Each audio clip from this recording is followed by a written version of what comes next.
నాకు కూడా నేర్పిస్తావా? నాకు నేర్పిస్తావా? శ్రీమాత శ్రీ మహారాజ్ని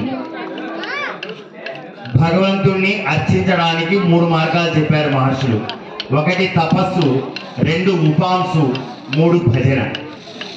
ఈ భజనలో మళ్ళీ 3 రకాలుగా పెట్టారు. నాదోపాసన అంటే సంగీతాన్ని పాటల రూపంలో పాడుతూ సంగీతం ద్వారా భగవంతుని చేరుకోవడం. 2వది నృత్యం చేయడం ద్వారా భగవంతుని చేరుకోవడం. ఇవన్నీ కూడా భగవంతుని చేరుకోవడానికి మార్గాలు. అటువంటి ఈ భగవంతుని చేరుకోవడానికి, మనకి మోక్షాన్ని ప్రసాదింపజేయడానికి, భగవంతుడిలో మనం ఐక్యం అవ్వడానికి మార్గాన్ని చూపించడానికి భగవంతుడు మనకి అనూష అనే ఒక రూపాన్ని ఇచ్చారు. మనం ఈ అనూష గారి ద్వారా మనం ఈ కోలాటం భజన నేర్చుకోవాలి. ఈ నృత్యం ద్వారా అమ్మవారిని చేరుకోవడానికి మనకు ఒక స్టెప్ దగ్గరికి, అమ్మవారి దగ్గరికి వెళ్ళడానికి ఒక మార్గం చూపించినందుకు అమ్మకి ధన్యవాదాలు చెప్పుకోవాలి. అలాంటి మనిషి దొరికినందుకు మనం అనూషకి ధన్యవాదాలు చెప్పుకోవాలి.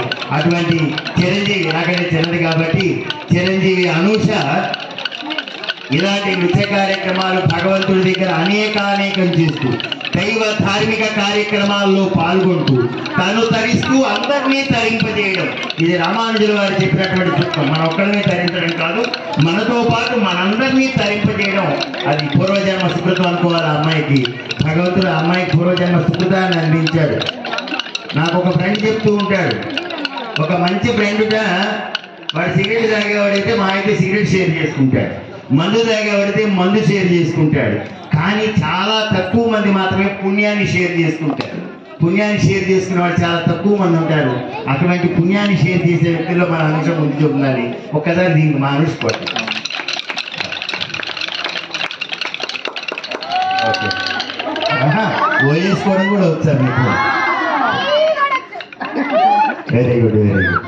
కాబట్టి ఇటువంటి అద్భుతమైనటువంటి కార్యక్రమాల్లో మనందరినీ తరింపజేస్తున్నందుకు అనుషకి శుభాభినందనలు, ఆశీర్వచనలు అందిస్తూ ఆవిడ ఇలా శతాయుష్ వరకు కూడా ఇలాంటి కార్యక్రమాలు నిర్వహిస్తూ భగవత్ కృపకు పాత్రలు కావాలని కోరుకుంటూ ఉన్నాను. అదేవిధంగా రేపు లేదు ఎల్లుండి సోమవారం చండీ అలంకారం సందర్భంగా మన దేవాలయంలోని అర్చకులు మహాలింగార్చన ఏర్పాటు చేశారు.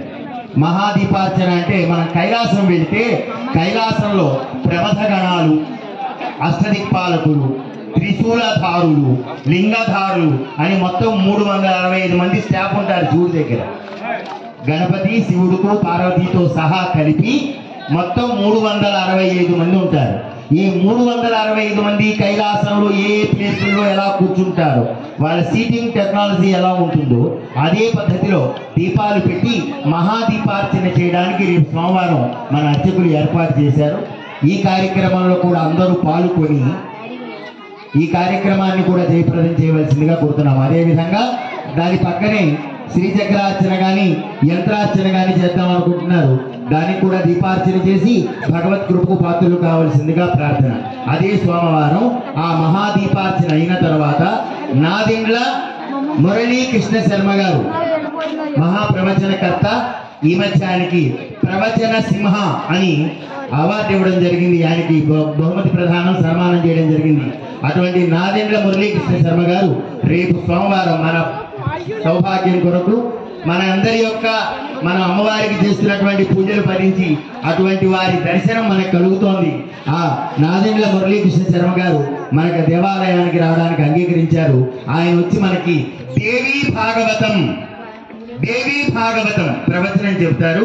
శ్రీ నాదెండ్ల మురళీకృష్ణ శర్మ గారిచే సోమవారం రాత్రి 8 గంటల నుండి దేవీ భాగవతం అనేటటువంటి ప్రవచన కార్యక్రమం ఉంటుంది.